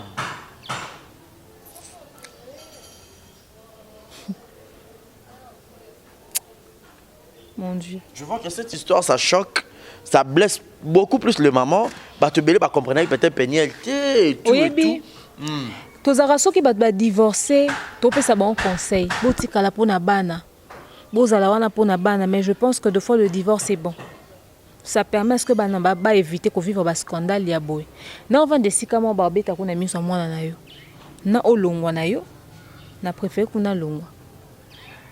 Parce que et le quoi n'est tika dans tout ya moine ce kata ba souvenir avec l'âge plus ça pousse en a plus ces okima mais dans un coin de sa tête moi on a développé agressivité mon boto attitude mon bout et ça sera lié à ça mais on a ba psychologue ba existant na ba poto frère Mike Peniel était peut-être impoli, tu as raison. Moi, na poto, na ba facilité ba l'engagement boy ozaka vu comme impolitesse. Pour na bon fa lobana yo, bonne égalité, boza c'est ça quoi, la parité quoi comme on dit. Mais rien ne justifie le fait que tu l'as tapé comme ça. Jusqu'au point à saigner. Jusqu'au point à saigner. Quand tu saigner le quand on monde makilate dans lobangote. Na suika na comme ça. Déjà so za na zemite na zo na zemine na tiango soupe meni na bom na longo li zemi ka ta za ki ne simple babalola ba trompe oko bete bongote rien ne atale ki na rien ne justifie rien ne te donne le droit de mettre la main sur ta femme et surtout comme ça rien ata o sia mona no moko to na droit bete bongote e bon muto bali ndo za droit bete o bali o sombiete moi, nous avons fait un travail, nous avons fait un lingi moko salangote. Ce qu'on frère Mike. Pour un ventilateur, écoute à combien? 50 000 francs, 54 000, 20 000 francs. Le ventilateur, il faut que tu message sur YouTube, tu as cotisé, tu as un ventilateur, tu as une chambre. Yo mosa zanze moza na mawana ete. Yango bosona ki na tongo zaki na kanda na saki likama pesa ko kanda ti na niveau ana mutu amemi mwana na yo na libumu. Ngai so na botami. Na yebi ke tata na nga beta mama na nga to na zenda libumu na ye. Na model wana. Na kolingaka yo te. Je te dis la vérité. Obeta mama na do nenga zawana ko mona na ko ko kufat. Non, le Kachadai. Mon a koko kufa. Les petits bébés. Soko za zemo ko beta libaku ka boze me bimi nga na ba menace d'avortement ne bi passe za moi ça zema supporter moindre choc te na ba 5 mois na mona zoko salama akomi ko bimisa moi maboko moi likolo moi etc. Moi zoko se former yo ngo trop stopper croissance à moi so mona bimana malformation. So mona bimana malformation. Nga nebi tantine moko kufa mobali na beta ya kufa na bandal ba meme na sebeko ba bundi na mobali lelo mobali a beti sérieusement na poko ba sengani pardon ba yokani 5 jours après douleur thoracique douleur nazo kapasi azo lala te ba kene 4e jour ba kene na hôpital 5e jour akufi to bazo tuna babi to ba komi na hôpital le 4e jour le 5e jour ba côté ba radio ba scanner tout ça ba mun kazo sa hémorragie interne ba tout mais oh ça problème ni etc. Hémorragie interne est nini akoyaki asaki ni est-ce que mobali azana mwana na maboko un petit garçon na bango ba 5-6 ans azaki ni na maboko et tout ça tout na ezaki problème nini avant ba annoncer bango décès quelque temps avant moi c'est en akufa mon abi non maman n'est pas tombée elle s'est battue avec papa choc wana ba eba te kazo sala hémorragie interne ba qu'est-ce qu'on bango pour ba ketala ba kuta sa kata mutema ti pana kim hôpital etika sango na 2012 na sebekwa bandal famille moi si so ba moni ba bomepe ba salise ba jeté akima ya okima na yebi kute so azala wa petit pona na minuto boyi basi boni ba kufa na violence conjugale mutu utazana na zemi so mutu azana na zemi nzambe na batela kie ko beta ya modèle wana do seke ndenga za wana tinde ba obete ya zo gumba ma bomba zemi. Je connais une amie. Oui, na Mukongo, elle a protéger moi. Elle a protéger moi. Je connais une fille m'a dit que je salue en passant. Elle était ma voisine. Son mari s'appelait Bienfait. J'habitais Kitambo. Je cite leur nom parce qu'ils savent que c'est vrai. Puis mon bana essaie na bi. Yo songa na monyo na nzela na ko simbo ata na nzoto. Mobali na za ko betailler malgré zemi. Aussi longtemps comme on est bien fait. Azaka changeur tonton ana. Fi wana bota mobali ana obete na mwana na maboko ngana ndaku na ngana oyoka azoganga boya na yembangu na weleli na mwana na ke benga bagnoki na mwana na maboko na obela ba voisin garçon azobeta mwasi na ye ti fi et puis fi ana yozwa susu zemi mususu ko ando vanda kaka malgré makambu wana le gars lui traitait comme une moins que rien le quoi muto zoba donc hier on dirait réfléchissant en fait la fille avait plus étudié que l'homme le problème qui était là c'était le complexe maintenant l'homme a non le quoi souka na 6e des humanités son na 5e en électricité moi si siko le quoi ya koma kata moi ba G3 ando mon ndé souka ça les commence à remettre c'est témoini boza beauté beau on est moi ça linga la saka leki na mayele est-ce qu'on a imposé autorité est-ce que la meilleure façon d'imposer son autorité ando beta moi si on a ma bé je te dis ma bé madi alongwa na ndako ya libala wana koko na biso mutu abimisa madi na ndako bavoisin bakotisa bilo na mutuka bayebisi mama kimo okufa akenda na bana misato 3 enfants s'il te plaît madi obaki bien fait lobanga na sopa makila nanga mpona botelo bana ti yo soki bafaire no continuer c'est que nga na bota ata mwana mo pona yote songa na sopa makila na nga pona bana botelo bana au mona à l'instant où je te parle so moni bien fait au kansa chege ils avaient tout chez eux dans leur maison c'était parmi les changeurs qui avaient beaucoup d'argent donc Def Sakuba Ningambon il est resté plus bas que terre kolela ya moi si azaki traumatisé kolela ya moi si azana pasi maman amemeli obana na libuma boteli obana muto ana zemi ya mwana ata pona mwana o bolingo o ya mwana no azali na libumu okokai ko simbete ko beta tina niveau ana mwana no moko bete bongo quand on aime une personne au fait on peut pas supporter ka yo kata moi pasi les autres disent adagio le baraka qui aime bien châti châti yango ya wana châti yango ya wana a moyibi azanga ba parents maman apenye mutatika Mike boyo obeta mwana nga bongo na lingwa nga wana nzela nzati na ndako obeta nde lobi nini nde sali nini bokoma on Afrique bokoma kasa libala eza nini libala eza nini baba wanga na bona boti mwana nga mwasi. Je te dis la vérité, ma fille se marie, elle n'est pas heureuse chez elle. Moi, je n'aurai jamais le langage que nos parents africains ont. So moi na bala ba so kende a place no ezali sous-souté, liba les achemins aller sans retour au kosi. Ngai ba chambre wana o tika érotique la maman so esimbité na ko tata na maman na ezalia. Nazo kabola binote sala nyonso ke liba no esimba. Mais so moni que ça va pas, na ko tata na maman no ezao. Ya yo Azaya yo. Barezi, je préfère être 1000 fois né dans un bona na mwana na non célibataire non na balité. Ba biloko to mona oyo, tant to kota na ba mariage et permettre biso siko to e ba neni to vanda. Et bon niveau na tinda mobile na balien. Donc on a ça direct à comment sort arrête-moi ces trucs là avec tes conneries là-bas c'est mes conneries bilo bolingate quand ça vous touche. Mais cette affaire c'est comme si bato ba libanda libala ba nga okota libala ba na kati ba kobima. Toza na souci netinga bonné na zabo je serais très heureuse si aujourd'hui je me marie avec le père de ma fille. Je serais très heureuse si aujourd'hui je me marie tout simplement mais après avec ce qu'on voit ça nous permet de mieux nous préparer. Bato bon quand ça que liba les a congé bandeko liba les a congété. Il y a pas que de l'or, il y a pas que du rose dans le mariage. Il y aura des moments où ça va vraiment péter quoi. Mais ça va mal péter. Le pire yango wana liba les a congété. Akoka pe ko vanda na pe andi ma pire asambela abunda po simba akoki na été aza sincère na koki na ngate na bi. Est-ce que l'histoire de Peignet le frère Mike ça va de peur il y a paix à son âme, maman Kapina. Ah, au toucher pena poango. Peniel. Au yebi solo maman Kapina frère Matou. Maman Kapina il a biso pen internet a frère Matou akenda ki cimetière zonga ki boa sala ki boa bimisa biso mabe nyonso ya Matou na internet. Carrière mobile ça nini down.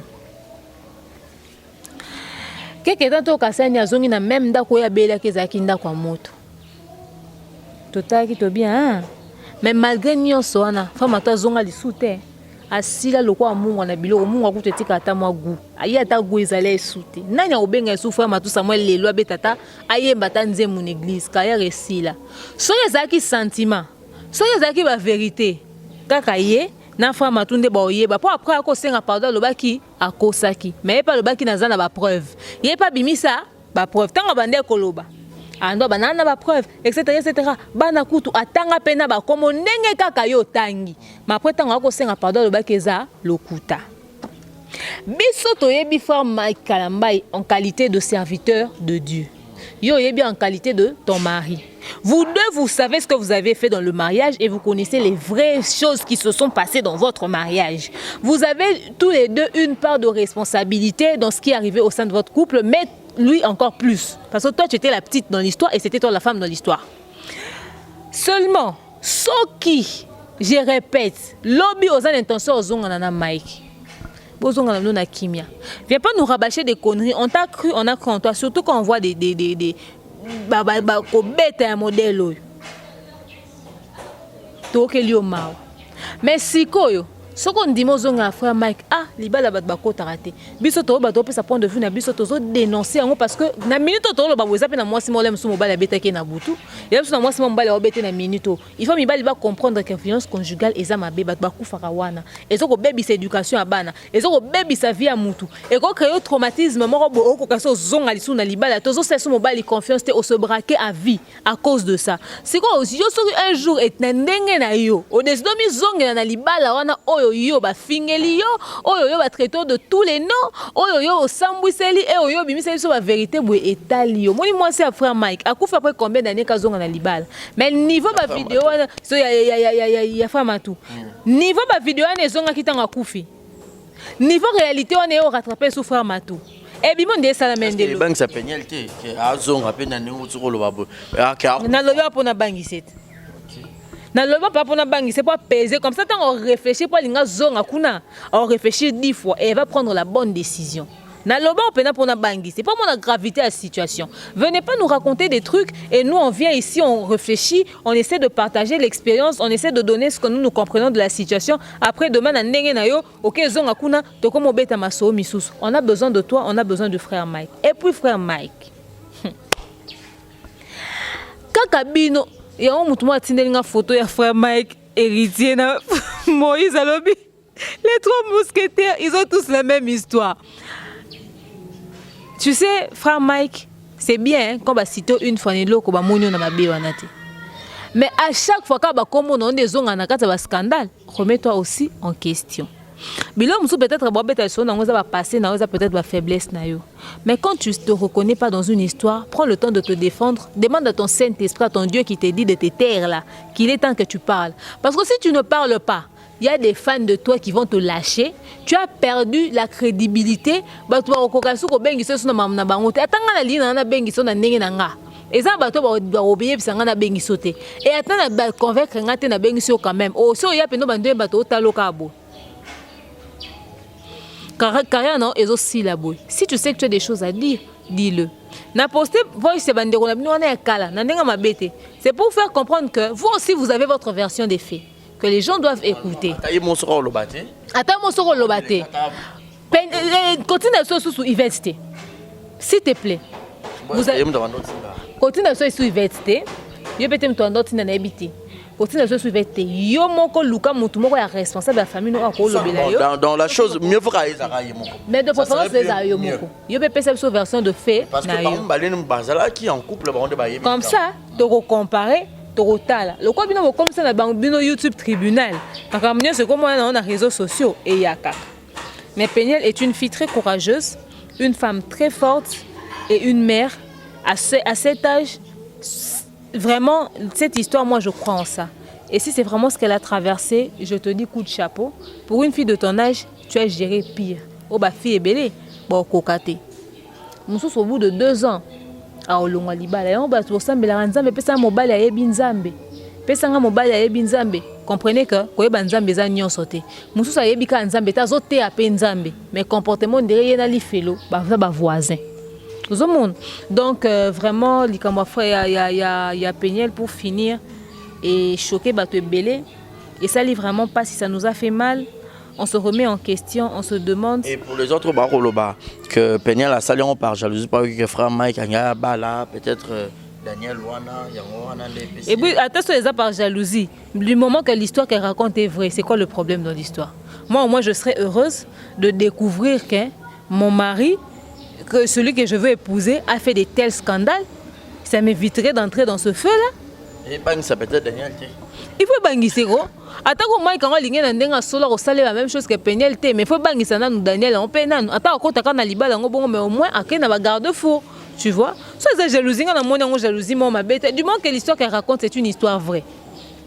Moi ça me choque pas. Ça ne me dérange pas, j'apprécie le courage qu'elle a eu. Bon bah te ba condamner Péniel en disant que kala kala on ozaki wapi. Ou le bien on tozo le bango lelo. Si elle n'avait pas encore suffisamment fait le deuil de la séparation d'elle avec Mike. Si elle n'était pas encore prête d'en parler, peut-être que maintenant elle doit se sentir prête. Elle s'est dit, voilà, j'ai fait le deuil, je peux me lever et puis venir. La question qui traversait mon esprit, je me demande, frère Mike, quand tu vois ton enfant, celui au bêta qui moi sinon dans un liboum, et ça rondene. Ah ok, le bébé, hein, les cachadins. Et ça rondene tant mon amour n'a qu'à que nous m'a protégé qu'à abîma qui bien malgré ba cause blessure. Tout le monde a vu ma photo, mais il y a qui n'entend la bombe à 40. Margot dit que la bombe à $40. Tant que la Shadai ou Azaki on a zomono n'engozo beta maman nae. Et ça rondeni. La vie n'est pas un jeu. La vie n'est pas un jeu. Bozo kamba mili moya batu. Il faut bozala ba exemple. Et batu nyonso bazaki cité na kati ya makambo bon eni soso bala na yo. Tantine on a pas à marier ceux qui peut créer le problème dans mariage na au moins ça t'a servi de leçon prochainement zongelaté. Mais biso ba yo to tikali to pesi ba leçon hein. To tirer pe leçon na histoire oyo. Tirer les sons dans l'histoire et servir biso vraiment. Un jour dans la vie, ce que mon inde comment quoi nga quoi na même beba okokozong ici na nzela. Les belles familles. Bana na bino mibali bo conseiller bango. Boyo kaka te obayebisa bino bozala pe bien na bana basi o bana bino mibali babala rapport. Boza pe na bana basi na ba famille na bino bolinga te que moi mobile moi boue abala moi na bino moi asano au frère Mike Asalaki Peniel. Je ne sais pas si la famille du frère Mike sont au courant de ça ou pas, mais so boye ba ki ngote siko boye bi so boye ka beta ki me bo réaliser ki niveau te bo moni niveau. Même si vous avez l'intention au stade droit de réponse, déjà humainement présenter des excuses à cette femme qui a été battue par votre fils. En ce qui concerne Yvette, vraiment tu m'as laissé sans voix. Je ne pouvais pas imaginer ça de toi. Je m'attendais à tout, sauf ça. Donc voilà.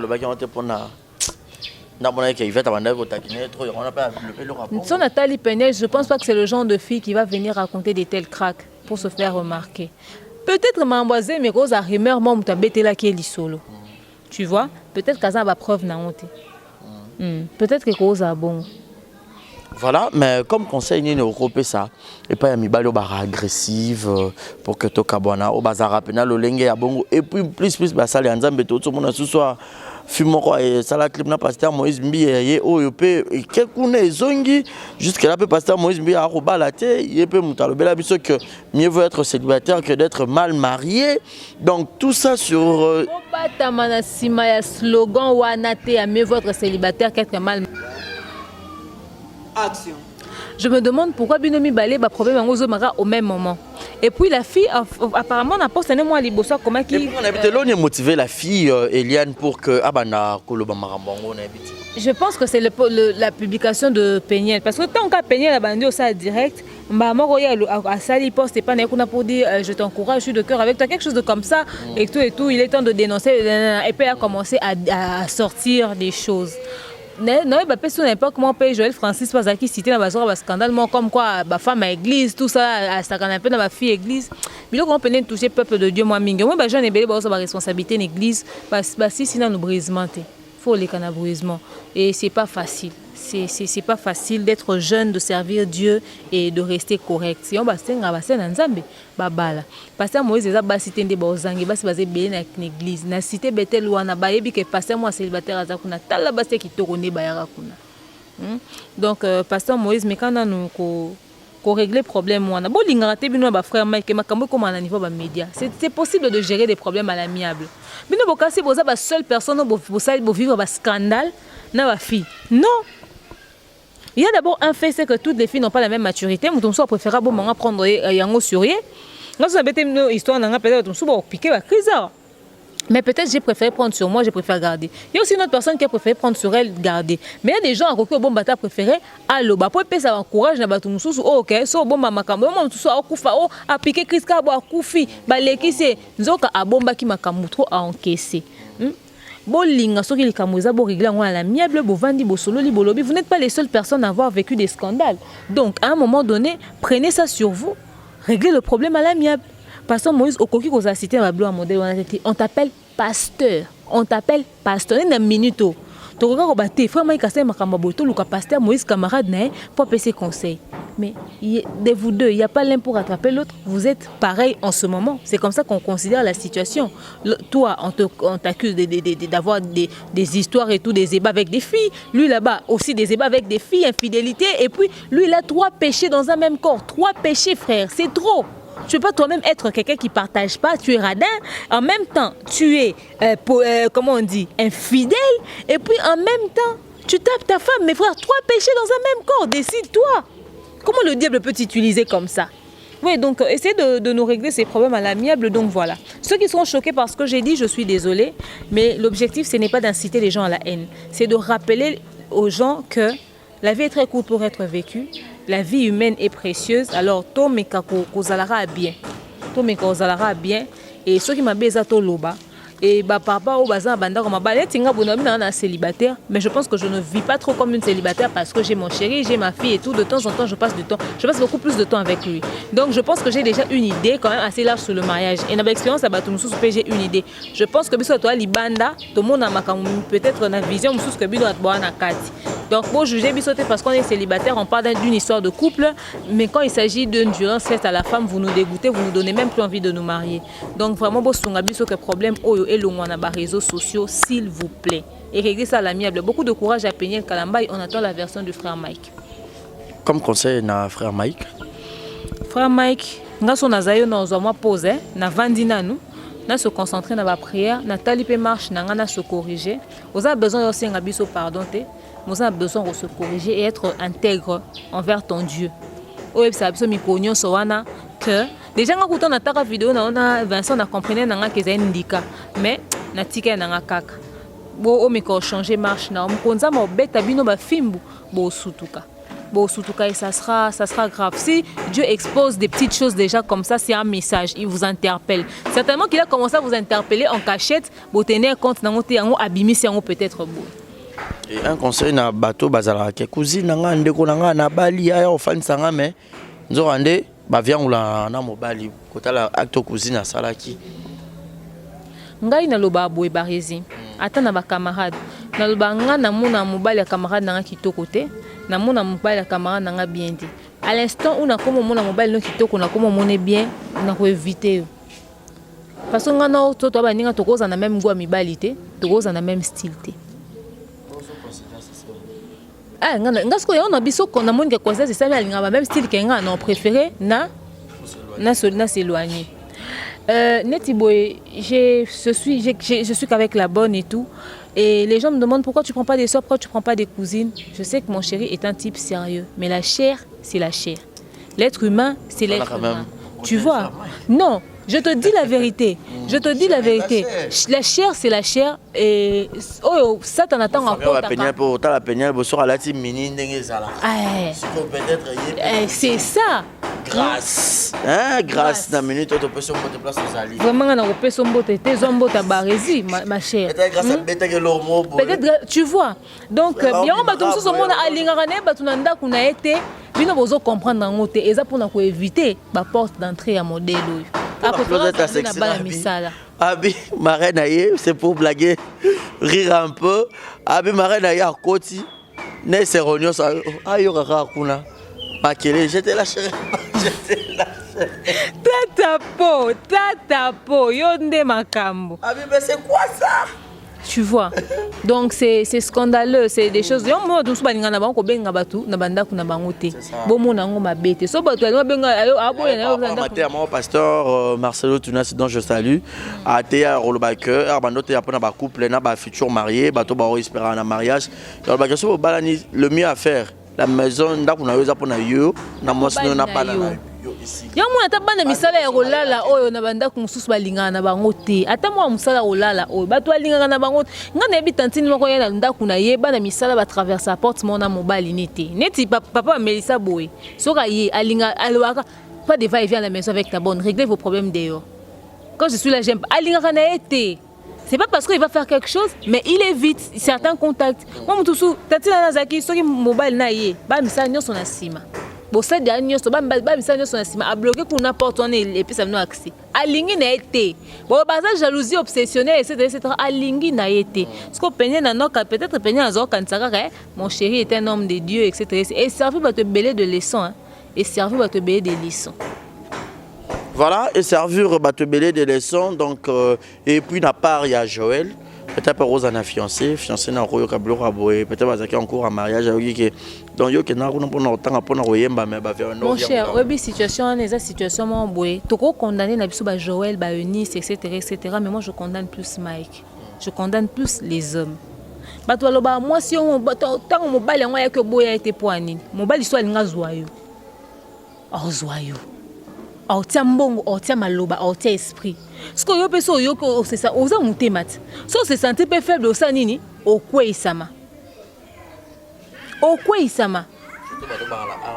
Surtout bato bazana art de parler, imagine ce que mutango pour loba no pas ma bête à bien. Alors présenter babilo mo on a minta no zangi. Mutu so ba oté, il faut zaner. C'est vrai, c'est facile de faire des remarques aux autres quand on n'est pas dans la situation. Moi, c'est fini, surtout ta bimana en marié n'a prévoir que en marié n'a vine. Non. Vous ne savez pas comment est-ce que les choses se sont présentées. Imagine-toi, un homme beau, il vient, il est là, avec les yeux rouges, il te parle, il te dit, ma femme ne n'est pas née à version que. Non, Péniel, n'est pas version de la famille. Ma femme ne me respecte pas, elle ne me considère pas, je pense que ça ne va plus entre nous. Vraiment, on doit divorcer, j'ai besoin de quelqu'un, j'ai besoin. On t'a présenté un problème à modèle Luana. Je t'aime, pourquoi toi tu ne m'aimes pas, patati patata. Oh, c'est des cacates. Oh c'est des putain surtout quand on va dans quoi c'est kayoka bon pe ba oswana. Po ba bi ba za ozara ko beba na beba na moi mingi. C'est kayoka bon pe ba oswana. Peut-être là musu pas zalaki. Qui sait? Peut-être que bayeko ayebi na ye. Qui sait? Et là nini mobile abete la rabato libanda ya mwasi na ye. Webite mama solo ni ando bete la bango ya mwasi na ye. Babilo on y a memé la bango pour leur dire que voilà et tout moi et ma femme ça marche pas pour mouton ndima. Boyebite. Donc on a condamné Joël Makasité mais non lobane boy. Ma chérie, la vie eza li pate. Le lo la li ya lo be la ya muninga. Aujourd'hui, c'est ce qui est arrivé. Demain tu pourras être marié. Si une situation comme ça t'arrive, comment tu vas gérer ça? Ne réfléchis pas beaucoup, pense à ce que tu avais toi-même fait dans le passé. Tu vois? Et ne crie pas au scandale, gère ça. Prends ça sur toi. Parce que l'autre avait pris ça sur elle.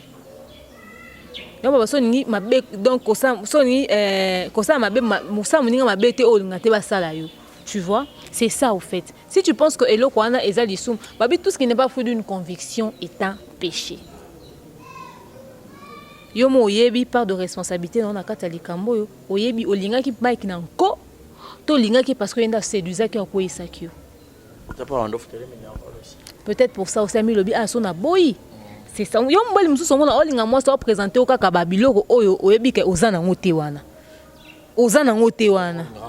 okomo olinga ka pona intérêt na yo basi belé ba ko isama na bongo basi belé ba ko isama na bongo donc voilà, ça fait mal cette histoire, ça a choqué beaucoup de personnes. Ça m'a fait ça à Makassi. Mais frère Mike, c'est responsable de Kipé Banao. Peuple de Dieu.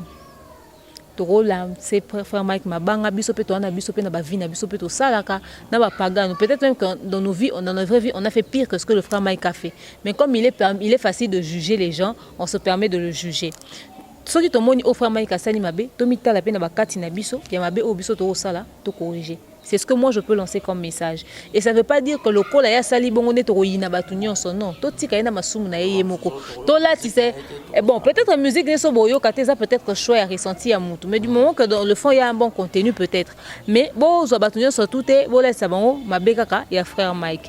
Et bamso babenga ko sambela na sina baete. Ko so linga no ko sambela te sambela no ka te. Mais ko bata mate. Et pour mes atos télécharger application Bible na téléphone na yo tanga Bible landa ta mate ananda so Monique oza niso pesa dimite niso pesa action de grâce na pasteur morote obimo ke lukata orphelin au pesi bango c'est aussi une manière d'aider eza nesika monte balobi eza obligatoire au ken église ezate okota na Bible na yo okola na mate na internet okoko ke pesa ba don et tout ça eza pe façon pe okabila nzambe donc voilà.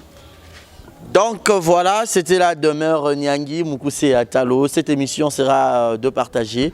Vous aurez la première partie et puis la deuxième partie, donc retenez comme ça que nous avons analysé juste sur l'affaire car nous sommes là lorsqu'il s'agit bien de personnes publiques. Nous sommes tellement excités de parler de ce sujet qui fait vraiment très mal. Alors nous sommes obligés d'en parler parce que nous faisons ce métier noble rien que pour vous servir. Ici chez nous, il n'y a pas les insultes, il n'y a pas aussi quoi que ce soit. Nous ne voulons pas répercussions et il y a non, parce que nous n'insultons personne, nous faisons juste la part des choses et nous avons analysé juste ce que nous avons vu sur l'internet, sur les réseaux sociaux. Nous sommes arrivés à la fin de Mère Nyangi. Un mot de la fin et puis un mot de réconfort pour na Peniel ou Amone Makambouana et puis quelques dédicaces pour que nous nous séparons. Peniel, vraiment ma chère sœur, vraiment aux allées qui vraiment na âge, aux appenzalés qui parce que si on a bien calculé âge na on a recompté à délai qui na simananga 3 après yo. Donc na moni kozaki vraiment suffisamment solide biloko peut-être ba maman musu ba koka o gérer te yo gérer ba yaya musu ba koka o gérer te yo gérer vraiment tu es une femme très forte et surtout une bonne mère pour tes enfants parce que quand deux fois aposta bana ni na réseaux sociaux to juger que to ba ozo exposer bana ozo sala boy. Or au-delà de tout ça au fait tu as un bon fond et limbisa ba tunyo so peut-être ba bete ko liba kuta ozo tazo ba ba o juger nga bébé on a viva tes ça peut par rapport à Nengo présenté Makambo. Continue d'être vrai, d'être correct, que oh viva na libalano et lembisa. Si tu trouves un homme fait pour toi, un homme doux, bon, parce que vous voyez, vraiment, crois-moi, Kobo Yate, saisis l'opportunité, engage-toi. mabe omoni esika wana eza te ke eza na mibali nyonso donc oso braquer to mikango lobaka te lokwa basalaki nga boyenga mpena naza son confiance na mibali te te mpo Mike wana azali no asauter bafille mosusu le mosusu te mpe okei mpe asauter mpe bafille mosusu ça veut dire qu'il aura encore des femmes yo ose privé mpo na ye poani non donc fais ta vie, continue ta vie et sois courageuse, sois toujours forte, garde la tête haute, ok, donc voilà. Qui d'autre? Et puis pour na mibali o balinga okabate s'il vous plaît bokaba ba frère o balinga okabate bokaba s'il vous plaît bokaba s'il vous plaît ba jigo ande te o moni ngano okoti combien pour na bimiselo ezaka kambo dona mon frère si tu m'as déjà offert des trucs j'ai la volonté de t'offrir tu m'as jamais rien offert comment je peux t'offrir non quand même tout ça m'a quand même na ordre quoi bon ils en ont ressenti à mutu ça n'est ma bête ils en ont ressenti à mutu mais moi je pense que ils a rappelé bien sûr qu'il y a réciprocité au fait c'est ça dans l'amour toi tu dans l'argent. Salutations à Bruno Arona 19 et Malik Arafat. Salutations au King Airbag, Josan Bagua, Bibranda la Coutu Diva Plus, Maman Angèle Yoa, Maman Nana Chaoumba. Salutations à toi, ma meilleure, ma sponsor, ma Deborah Kamanda. Boza Ebele Ngaye Nzambe. Boza Ebele. Daniela Moukokola, patronne du Canada. Nerae, maman sociale. Freddy Matoissi, depuis quelque part que je salue. Horizon Moukoba. Autant que tout à l'heure, Ndika. Horizon Moukoba.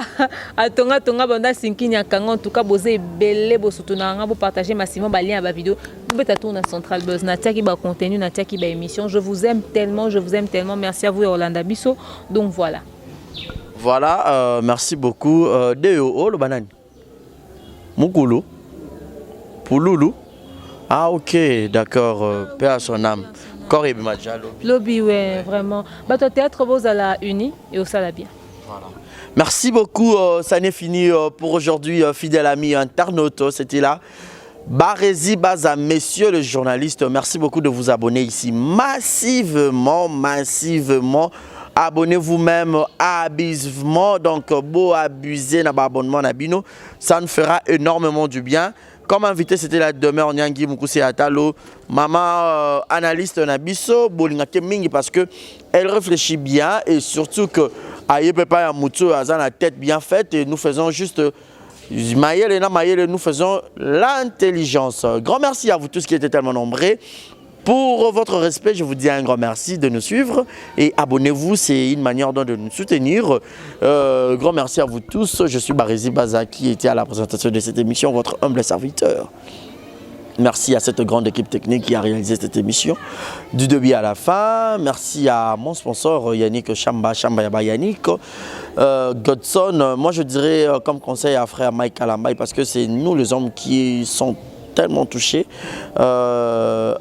Je connais une chanson de Fali Poupa qui a chanté Bi à ta persécution et qui monte à solo à continuer à côté yaé polifuteza ya Nzambe donc on est humain tout le monde tourne à erreur na biso mais Nzamba pesa o makasi vraiment Nzamba soutenir yo donc ça là vraiment bien parce que aux un ministère aux un bateau bandimé là moi je dis déjà que na téléphone nangai portable nangai sonnerie à téléphone nangai ezala nzembo na yo loyembo ya mitema et puis ces derniers temps na bando yo rappelle nzembo na bino makasi ya yo na pasteur Moïse Mbiye ngolu calcule ya Nzambe ngolu amakambo akoka moi e basantu to yemba ngolu elongola ngana donc chanson ya sonnerie à téléphone nga ezara loyembo ya mitema lilita etika lipolele masia ya Yesu asekui oyo nyonso yanga ekufaki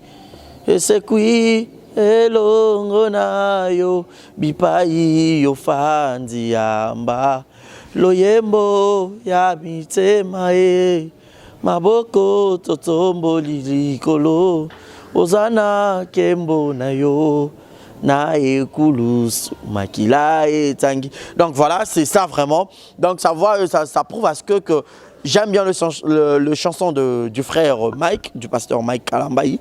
Donc courage à Peignol Kalambayi, bon, Peignol Tsamba et courage au pasteur Mike Alambay. Donc beaucoup de courage et merci beaucoup à toutes les personnes qui ont été Labisso.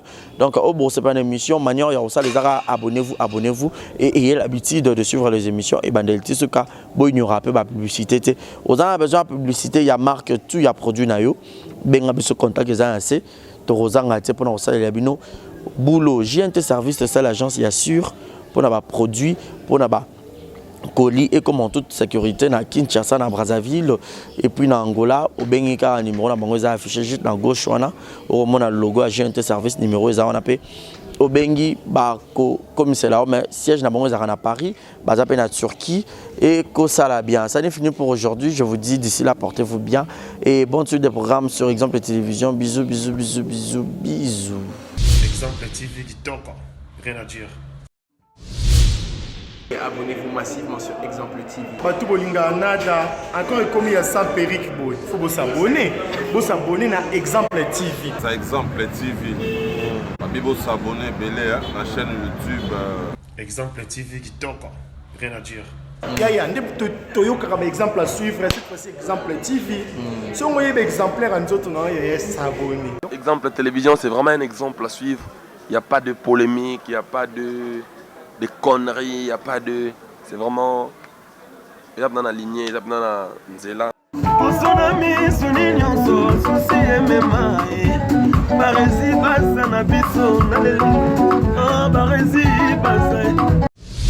Exemple TV du Tonka, rien à dire.